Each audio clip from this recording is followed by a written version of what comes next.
Stop what you're doing because this moment might be one of those rare turning points in your life. If you ignore this message, you could stay stuck in the same invisible pattern that traps millions silently without them even knowing. A warning was left behind thousands of years ago, a whisper from ancient wisdom. And only now are we starting to understand what it meant. And that warning, it's simple, so simple that most people miss it entirely. There's a moment subtle, often unnoticed, where doing more actually blocks the very thing you want. That moment could be happening right now while you watch this video. Because even in stillness, even in silence, you are emitting something, a vibration. And that vibration is shaping your reality right now before you even understand how or why. And if you don't adjust it, nothing changes. But I'm not going to drag this out or keep secrets until the end. Here's the first truth you need to understand. Life isn't happening to you, it's responding to you.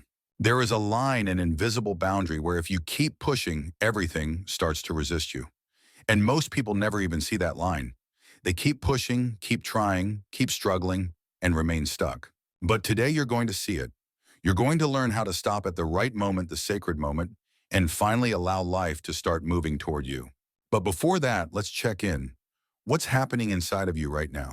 Because only those who tune into that inner space, who actually feel what's alive within them, can unlock the ancient truth that Thoth, the ancient mystic, left behind. A truth that modern life has drowned in noise. Everything flows effortlessly when one stops resisting the hidden harmony of the universe. That phrase, credited to Hermes Trismegistus in the Hermetic tradition, is not just poetic, it's a key. And once you start to feel that flow, once you start to see the patterns that were always there, you realize something deeply unsettling, but also deeply liberating. Reality doesn't respond to what you want, it responds to what you are. And this is where the most subtle, most dangerous trap begins. A trap so quiet that it disguises itself as your greatest desire. It's called anxiety masked as desire. You've felt it before. When you want something so badly that it starts to feel heavy, when a dream turns into a weight, into a knot in your chest. You go to sleep thinking about it, wake up obsessing over it. You tell yourself you're passionate, committed, but really you're anxious. Ancient Egyptian texts warned about this. Thoth taught that desire isn't dangerous, but the state behind it can be. When you want something with anxiety, you're not vibrating fulfillment. You're vibrating lack. You're vibrating, I don't have it. And lack attracts more lack. Absence creates resistance. Resistance blocks flow. It's that simple, and yet so few see it. You've probably experienced it. The more you chase that job, that relationship, that opportunity, the more it slipped through your fingers. You tried harder. You did everything right. But the more desperate your effort, the more things fell apart. It wasn't bad luck. It was vibration. Your energy wasn't saying, I trust it's coming. It was screaming, I still don't have it. And the universe, it doesn't give you what you want, it reflects what you are. Now think about the opposite. Those moments when you weren't trying, when you were relaxed, open, when you let go. Suddenly things started to happen. The right person appeared. The opportunity fell into your lap. The solution revealed itself. You weren't chasing it, you were aligned with it. Thoth called this creation without effort, only alignment. This is where everything changes. Because society taught us the opposite: hustle, hard, never stop, prove yourself, chase your dreams with everything you've got. But spiritually, that chase, when it's rooted in fear or desperation, blocks the very thing you want. Because the universe doesn't recognize effort, it recognizes vibration. When your effort is anxious, it broadcasts scarcity. And that's why so many people burn out. They want abundance, but they vibrate lack. They want peace, but they live in tension. They want love, but they carry fear of rejection. They want different, but their vibration stays the same. And life, it just mirrors back more of what you're already holding. So maybe now you're beginning to see it. The world isn't holding you back. Your state is. And this isn't spiritual fluff. This is ancient law, the Hermetic teachings, thousands of years old. The same truths that modern quantum physics is starting to confirm. The observer affects the observed. And you're the observer. Your internal state is what shapes your outer experience. But just knowing this isn't enough. Because even when people understand this, they still get stuck. They try to force themselves to feel better. They pretend to let go while secretly clinging. They say they trust, but deep down they're waiting, watching, doubting. And so nothing changes. But there is a moment, a vibrational pivot point, where something finally shifts, where reality begins to respond differently. This moment isn't about time, It's not about action. It's not about doing more. It's about a silent inner shift. When you stop, reality starts. And that's the Hermetic paradox. Your first instinct might be to say, so should I just stop caring? Stop wanting, give up on everything I dream of? No, you don't need to stop dreaming. You need to stop chasing from the wrong state. Thoth made this clear: the true creator doesn't abandon desire. They transcend anxiety. They act from clarity, not desperation. Sometimes the most powerful action is inaction. Thoth called this sacred stillness conscious cessation. It's not laziness, it's not surrender, it's wisdom. It's knowing when your action would only disturb the waters. Imagine tossing a rock into a perfectly still lake. The surface ripples. If you keep tossing rocks, the water never settles. It can't reflect the sky. Your inner world is the same. If you keep stirring it with fear noise control, you block the reflection of what you actually want. And here's the paradox: when you finally stop, not from defeat but from trust, you give the universe permission to start rearranging the pieces. Because as long as you're trying to control everything, you're sending out the vibration, I don't trust this. And that vibration blocks alignment. But the moment you step back, the current starts to flow again. Think about it. How many times in your life did trying harder actually make things worse? And how many times did surrender, did letting go bring the thing right to your doorstep? That wasn't coincidence. That was vibration. It was what Thoth called conscious cessation in action, even if you didn't realize it. But here's where many people fall into the hidden trap. Stopping doesn't always feel safe. For most, it feels like giving up. And giving up carries a heavy vibrations: failure, disappointment, defeat. But conscious stillness is none of that. It's not quitting, it's trusting. It's like planting a seed. You put it in the soil, water it, care for the earth, but you don't dig it up every day to check if it's growing. You trust the process. You know there are forces at work underground, invisible to you, but no less real. Life is no different.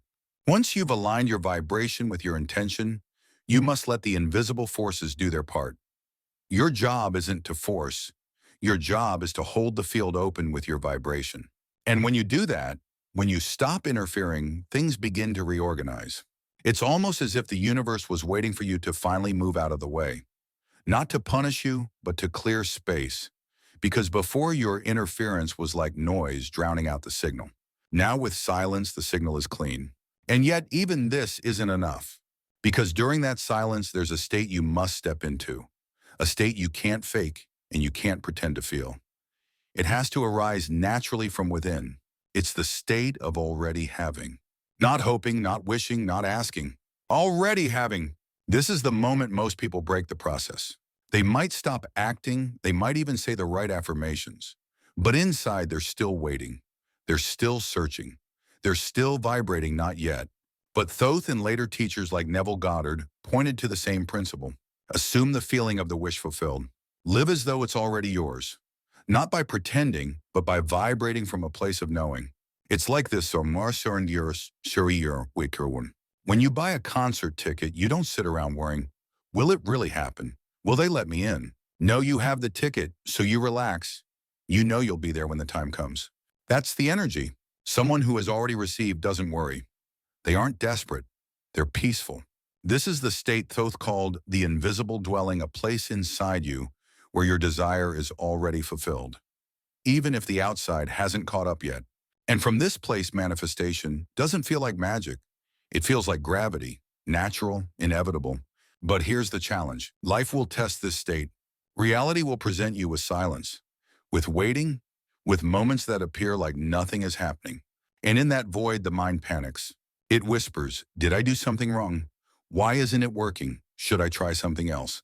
And just like that, you're pulled out of the state of fulfillment, back into the state of waiting, back into anxiety, back into resistance, and the process resets. This is why silence is the true test. Not struggle, not hardship, silence. Because silence reveals your real vibration. When nothing is happening, how do you feel? That's your true signal. Do you stay in peace or do you slide into doubt? The universe isn't responding to your wish. It's responding to your vibration while you wait.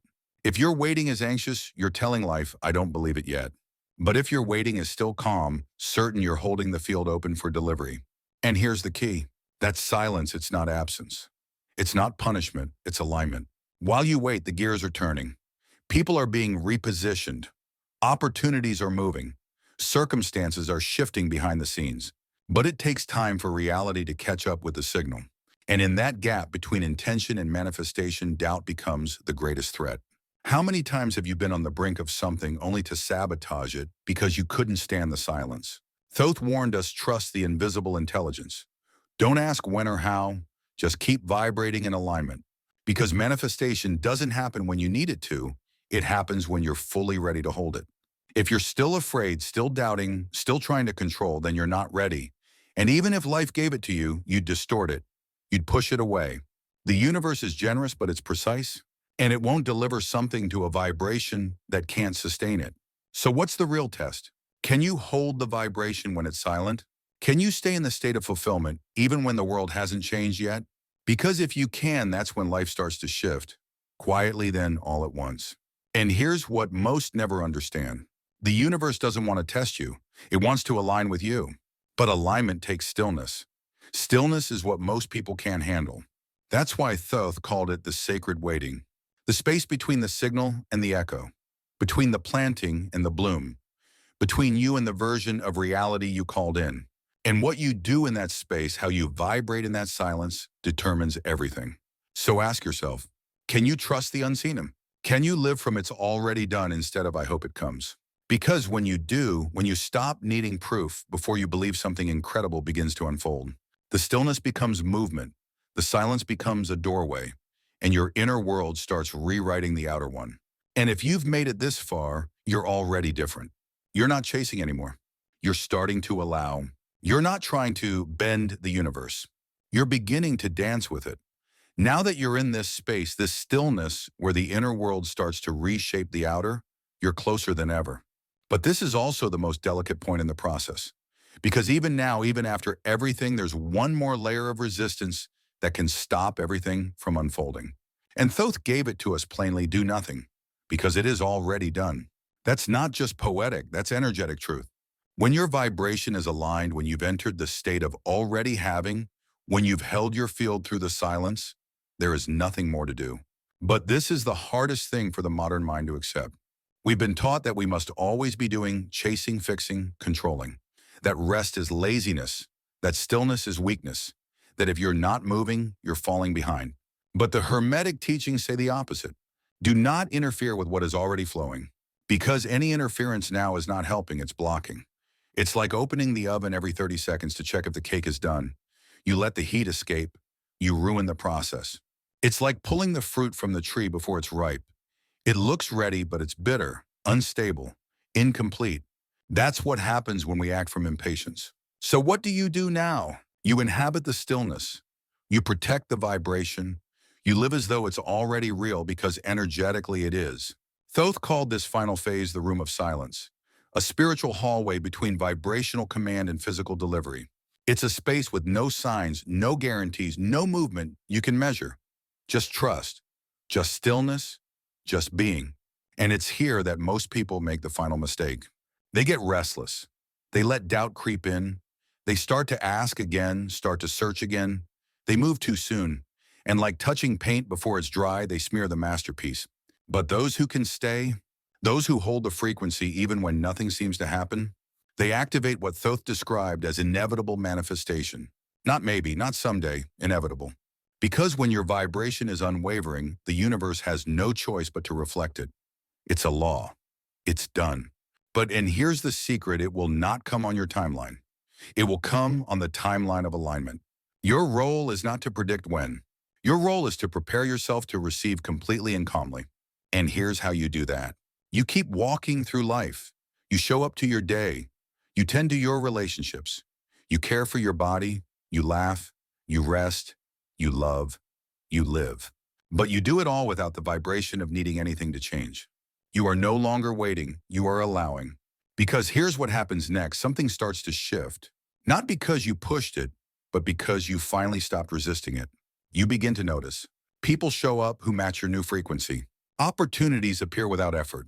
The things you used to chase now feel like they're chasing you. And it doesn't feel like magic. It feels like truth. Because now you know reality was never against you. It was just waiting for you to stop trying to control it. And this is where most people fall back. Because the moment something doesn't go as expected, the ego wants to jump back in. It wants to panic, to fix, to force. But now you know better. You've crossed into a new state, not of passivity, but of powerful presence. You no longer act out of fear. You act only from alignment. And when something seems like a setback, you don't panic. You check your vibration. You ask, am I still in the state of someone who already has this? If the answer is yes, then you keep walking. If the answer is no, then you gently return. That's the final refinement, the adjustment that turns a person into a magnet, one who doesn't chase but attracts. Because now you know what few people ever discover. Reality doesn't respond to effort, it responds to energy. It doesn't care what you say, what you do, how many steps you check off. It cares what you are.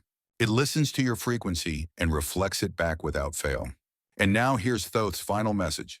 When the state has been assumed and the silence has been crossed, speak no more of it. Do not touch what is already unfolding. Do not ask again, only walk, and it will be so. This is the space where you say, I've done my part. Now I let the universe do its. No more interference, no more control, just presence. And here in this sacred pause, everything begins to unfold, not because you did more, but because you finally stopped blocking it. So here's what I want you to do next. Breathe, close your eyes, and anchor this phrase into your field. I choose to vibrate in silence, because in that silence, your life is being rewritten. Your reality is recalibrating. And when it arrives, it will feel inevitable.